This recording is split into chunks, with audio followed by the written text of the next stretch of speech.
अपनी तकरीर में कहा था कि 80 करोड़ गैर मुस्लिम हिंदुस्तान में इस बात की शहादत दे रहे हैं कि इस्लाम तलवार के बल पर नहीं फैला। इसके बावजूद एक मखसूस तबका मुसलमान बादशाहों पर यह इल्ज़ाम क्यों लगाता है कि मंदिरों को गिराकर मस्जिदें बनाई गई हैं? बराए कराम इसकी वजाहत कर दें। अस्सलाम वालेकुम।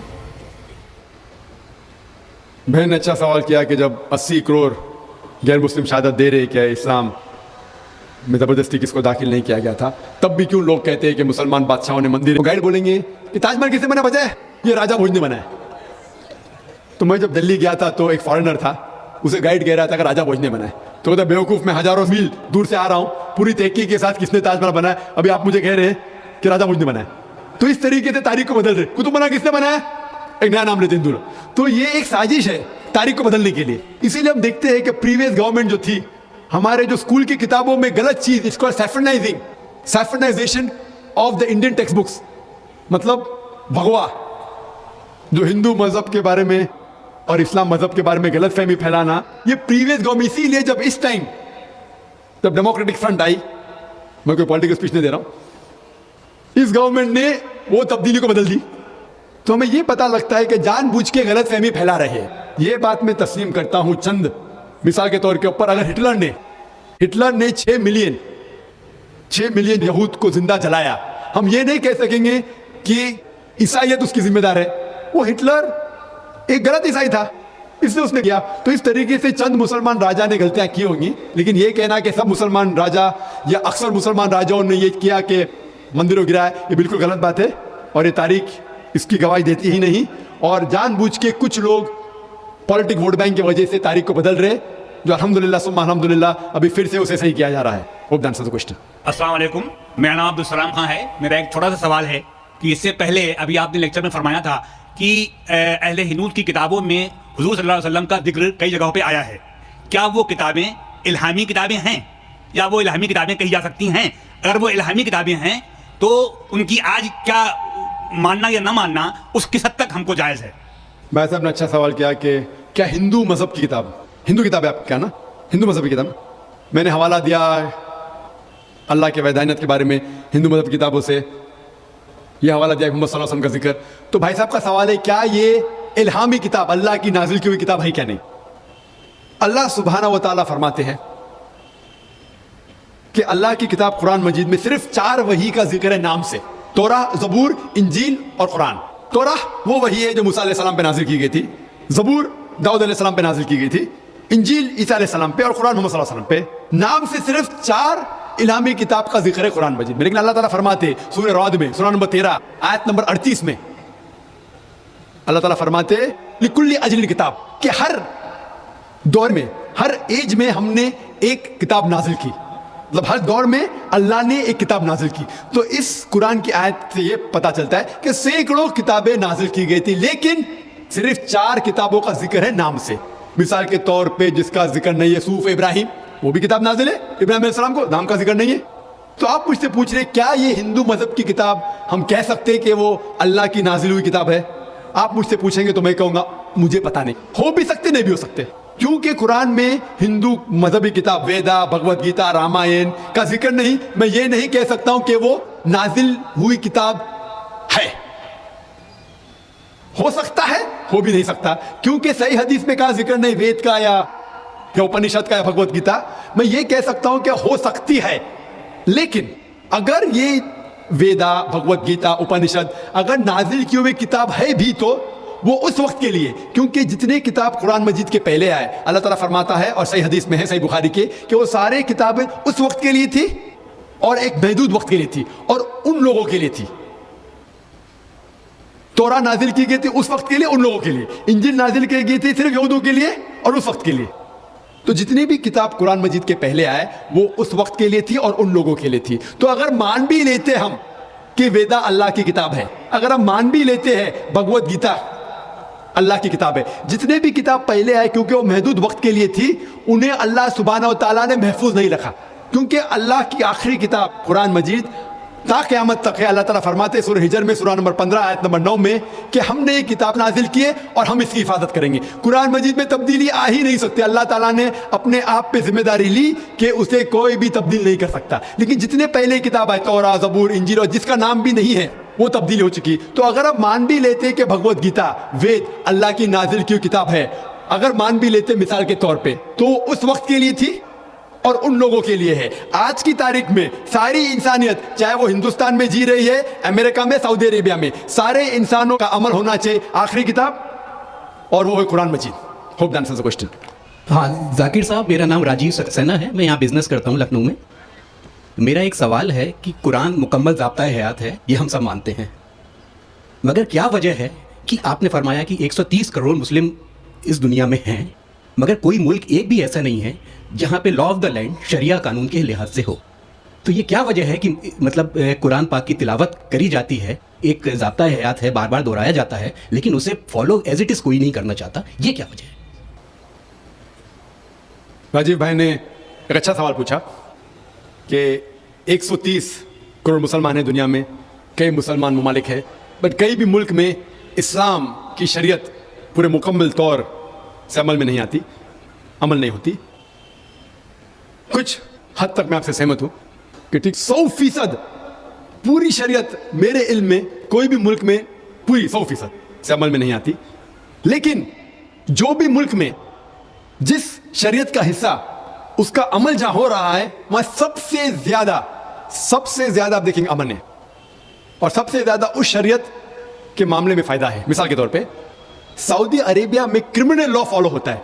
जो क्रिमिनल लॉ है, जिसे कहते हैं कि जहां तक सजा का, कोई भी अगर कोई गलती करता है इस्लामिक शरीयत में सजा होती है, वहां सबसे ज्यादा अमन है। मिसाल के तौर पे लोग ये कहते हैं कि इस्लाम मजहब दहशत का मजहब है, जब भी कोई चोरी करता है तो उसके हाथ काटे जाते हैं। कैसा मजहब है? मैं ये कहता हूं कि बाकी दिगर मज़ाहिब अच्छी बातें कहते हैं, इस्लाम अच्छी बातें कहने के अलावा किस तरीके से उस चीज का अमल हो सकता है उसके बारे में जिक्र करता है। मिसाल के तौर पे हर मजहब कहता है कि चोरी मत करो, हिंदुइज्म भी कहता है, क्रिश्चियनिटी भी कहती है, हम देखें तो इस्लाम भी कहता है।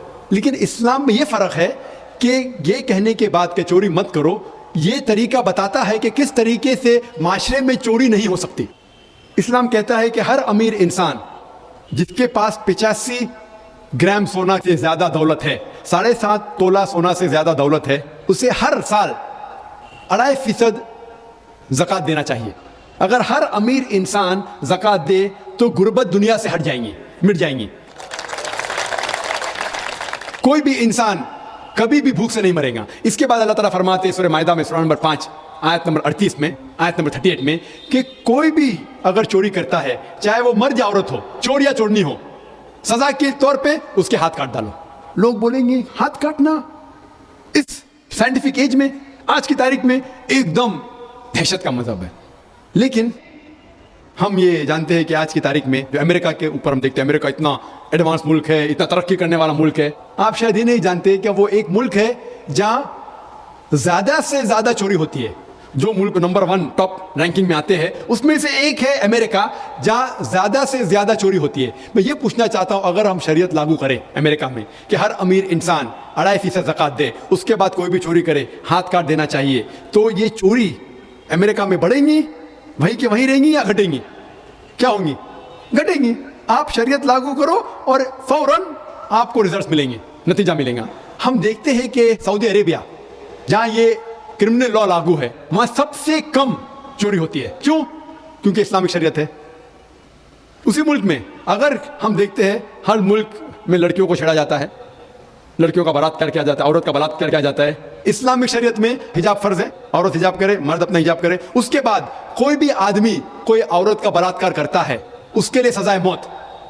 आप शायद जानते नहीं कि अमेरिका जो देश हम देखते हैं कि सबसे ज्यादा तरक्की कर रहा है, वहां FBI रिपोर्ट के हिसाब से 1990 में हर रोज 1756 रेप्स टुक प्लेस, 1756 हर रोज बलात्कार होते। आप नई रिपोर्ट पढ़ते 1996 की crime bureau US department of justice, ये रिपोर्ट कहती है कि हर रोज 1996 में हर रोज 2713 बलात्कार होते, हर रोज, यानी हर 32 सेकंड में एक बलात्कार होता है, एक जिना बिल जब्र होता है अमेरिका में हर 32 सेकंड में। हम इस मैदान में 2 घंटे से है, जब से हम इस मैदान में हैं 200 से ज्यादा बलात्कार हो चुके हैं अमेरिका में। मैं ये पूछना चाहता हूं, अगर हम शरीयत लागू करें अमेरिका में कि खवातीन हिजाब करे, मर्द हिजाब करे, उसके बाद अगर कोई बलात्कार आदमी करता है सजाए मौत, तो ये बलात्कार की तादाद बढ़ेंगी, वहीं रहेंगी या घटेंगी? घटेंगी। इसीलिए जो ये लॉ लागू किया गया है सऊदी अरेबिया में, सऊदी अरेबिया में सारे दुनिया में सबसे कम बलात्कार होते हैं, क्योंकि ये शरीयत है।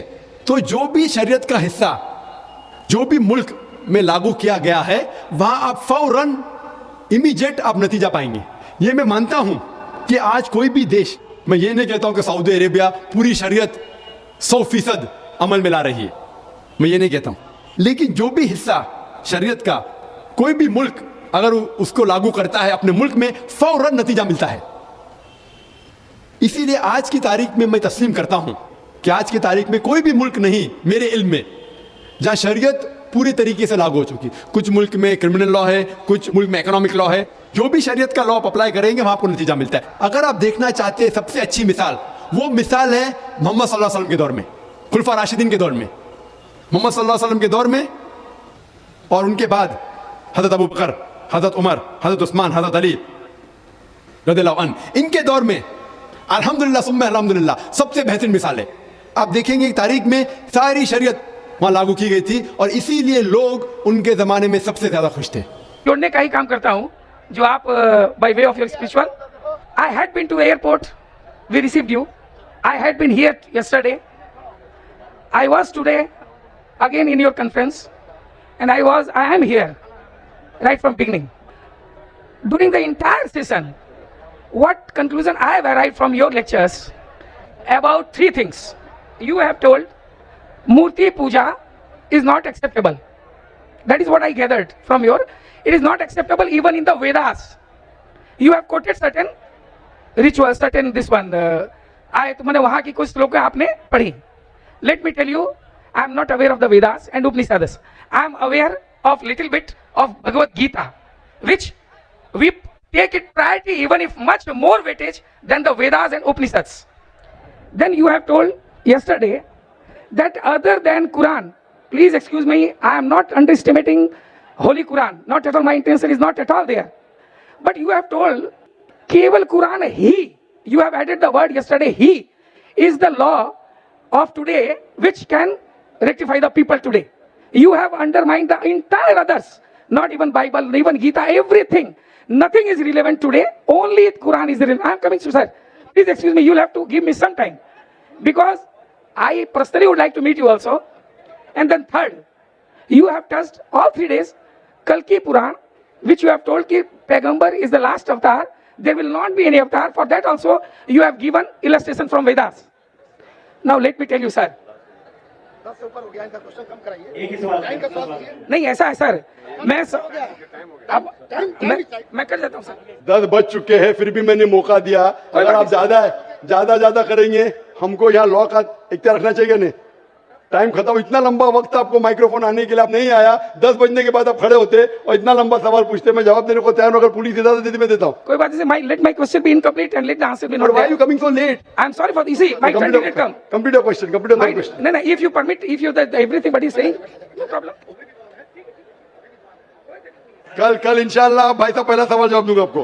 कल first question you ask. Yes. First question, inshallah. Thank you. I want to reply to you in public.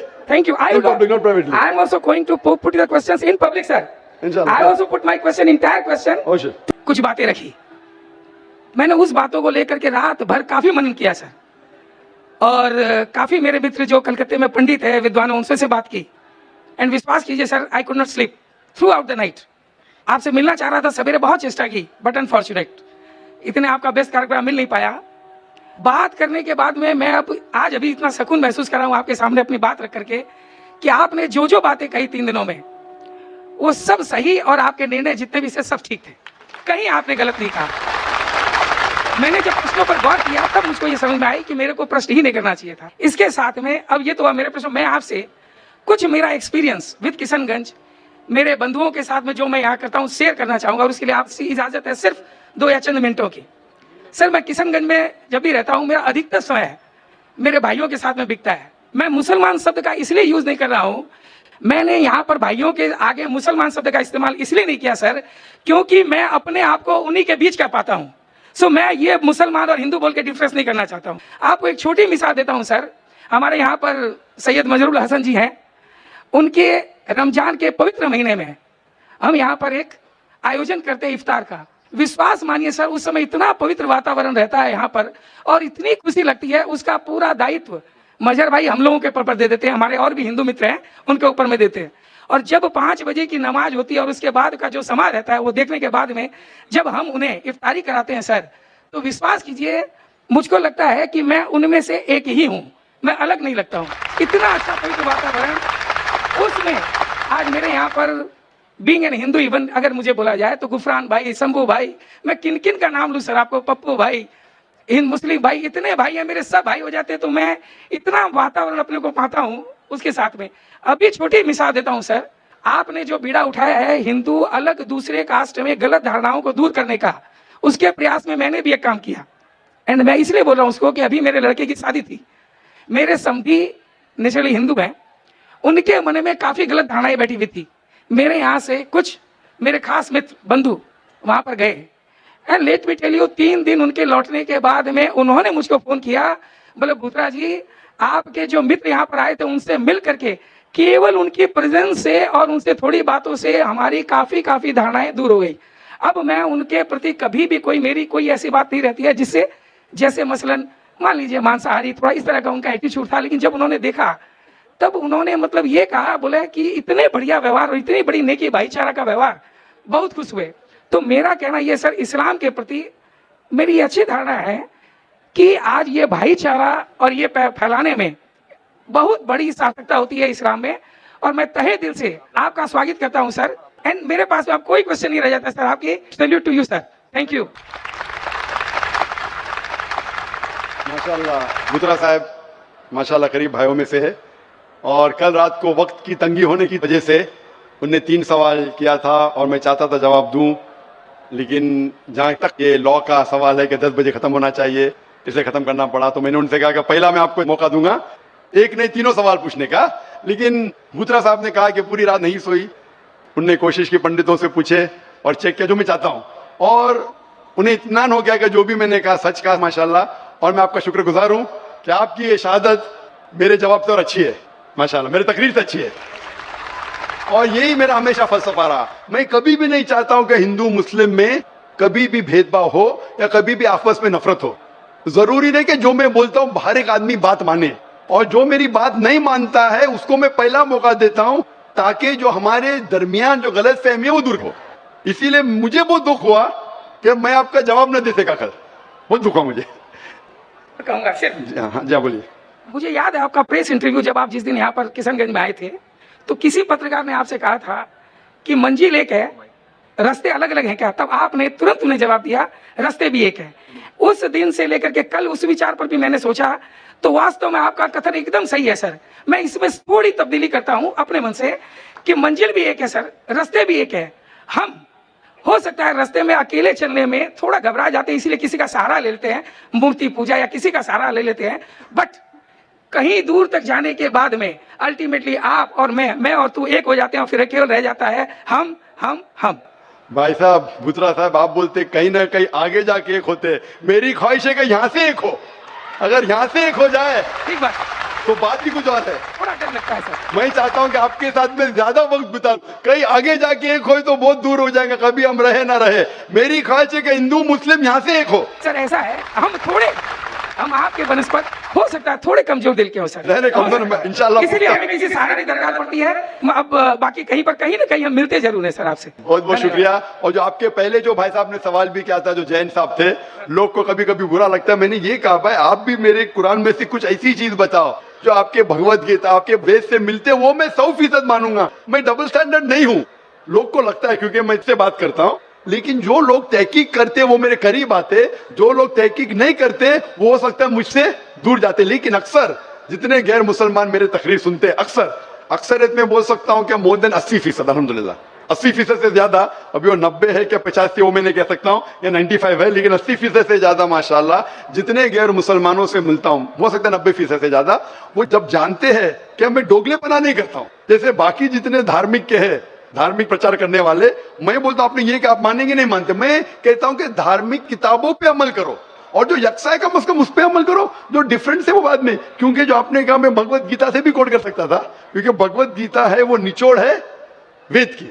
और भगवत गीता में भी चैप्टर नंबर 7 वर्स नंबर 20 में लिखा है क्या all those whose intelligence has been stolen by material desires they worship demigods. मतलब जो लोग की भावना पैसे से खींची जाती है वो लोग गलत खुदा की इबादत करते हैं।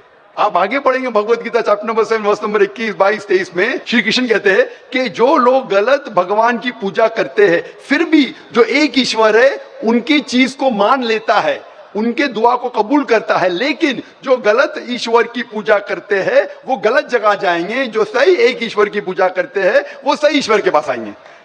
अब इतनी छोटी तकरीर में मैं वेद भगवत गीता सबका तो मैं नहीं दे सकता हूं। एक मेरी तकरीर है similarities between Islam and Hinduism, Islam and Hinduism में यकसानियत। अगर मैं सिर्फ हवाले दूंगा मोहम्मद सल्लल्लाहु अलैहि वसल्लम का जिक्र तो 1.5 घंटा लगता है। सिर्फ मैं तौहीद का जिक्र करूंगा एक भगवान का वेद में भगवत गीता में, भगवत गीता भी पढ़ चुका हूं, लेकिन मुमकिन नहीं कि एक छोटे से सवाल जवाब सेशन में मैं सब कहूं। तो इसीलिए मैं बहुत खुश हूं कि आपने मेरा काम आसान किया, आपने खुद तहकीक की, और मैं चाहता हूं कि जिस तरीके से बुतरा साहब ने जो तहकीक किए, मैं चाहता हूं कि जितने यहाँ गैर मुसलमान हैं वो भी तहकीक करें अपनी धार्मिक किताब के बारे में। इंशाअल्लाह हम सब इंसान एक हो जाएंगे और एक ईश्वर की इबादत करेंगे। बहुत बहुत शुक्रिया। मेरा नाम देव कुमार साहु उर्फ रंजन, मैं लाइन महावीर स्थान किशनगंज का रहने वाला वार्ड नंबर 17 का व्यक्ति हूँ। खगड़ा में मेरा किराना दुकान का व्यापारी भी हूँ। मेरा सवाल सिर्फ एक है कि सनातन क्या है, सिर्फ सनातन क्या है, मैं यही जानना चाहता, जिसके कारण मैं आपके द्वार पर और यहाँ इजलास महफिल में मैं आपके सामने क्वेश्चन रखा हूँ। भाई साहब ने पूछा है कि सनातन की मानी क्या है। पूरा सनातन धर्म, सनातन मतलब एक ही खुदा में मानना। सनातन धर्म जैसे मैंने कल भी कहा स्वामी दयानंद सरस्वती ने शुरू किया था। और सनातन धर्म मतलब वो कहते हैं कि अगर आपको जानना है कि ईश्वर क्या है और धर्म क्या है तो सबसे ऊंची किताब वेद के ऊपर अमल करना चाहिए। तो इनने वेद की तहकीक करने के बाद यह साबित किया कि ईश्वर का डेफिनेशन क्या है वेद और उपनिषद के जरिए। और जैसे मैंने कल भी कहा और परसों भी कहा कि जब आप पढ़ते हैं छंदोग्य उपनिषद चैप्टर नंबर 6 सेक्शन नंबर 2 श्लोक नंबर 1, एकम एविदित्यम, खुदा एक ही है, भगवान एक है, दूसरा नहीं है। लिखा है श्वेताश्वेतर उपनिषद में चैप्टर नंबर 6 श्लोक नंबर 9, ना चस्य कसिज जनिता न जदीपा, उस ईश्वर उस भगवान का कोई रब नहीं, कोई वालदेन नहीं। लिखा है श्वेताश्वेतर उपनिषद में चैप्टर नंबर 4 श्लोक नंबर 19, न तस्य प्रतिमा अस्ति, उस ईश्वर की कोई प्रतिमा नहीं। प्रतिमा एक संस्कृत लफ्ज है जिसके मानी है अक्स, picture, photograph, painting, idol, sculpture, statue. उस ईश्वर उस भगवान की कोई प्रतिमा नहीं, कोई अक्स नहीं, कोई पिक्चर नहीं, कोई पेंटिंग नहीं, कोई फोटोग्राफ नहीं, कोई स्टैच्यू नहीं, कोई आइडल नहीं। यही चीज लिखा है यजुर्वेद के अंदर चैप्टर नंबर 32 श्लोका नंबर 3, न तस्य प्रतिमा अस्ति, उस ईश्वर उस भगवान की कोई प्रतिमा नहीं, कोई अक्स नहीं, कोई पिक्चर नहीं, कोई पेंटिंग नहीं, कोई स्टैच्यू नहीं, कोई पोर्ट्रेट नहीं।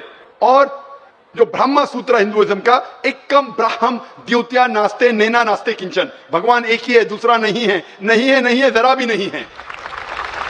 तो अगर आप ये जान ले कि भगवान एक है, उसका अक्स नहीं है और सिर्फ उसी की इबादत करना चाहिए, ये मेन ऑब्जेक्टिव है सनातन धर्म का। तो आप समझ चुके सनातन धर्म क्या है भाई साहब? फिलहाल कुछ बोलना चाहेंगे? हाँ बोलिए भाई साहब। सनातन धर्म एक सनातन धर्म नहीं होता, जो मानव जन्म में मानव रूप में इस धरती पे आता है वो सनातन होता है। और सनातन का कोई धर्म नहीं होता। भगवान एक होते हैं, उसकी शाखाएं होते हैं, जैसे एक वृक्ष पे उसके टहनियां होती है, उसके पत्ते होते हैं, उनमें फल होते हैं, उसी तरह धर्म में भी सनातन हर व्यक्ति इस धरती पे जो भी जन्म लिया है वो सनातन है। उसका ऊपर वाले को मानने वाला जो व्यक्ति होता है उसकी शाखाएं अलग होते हैं।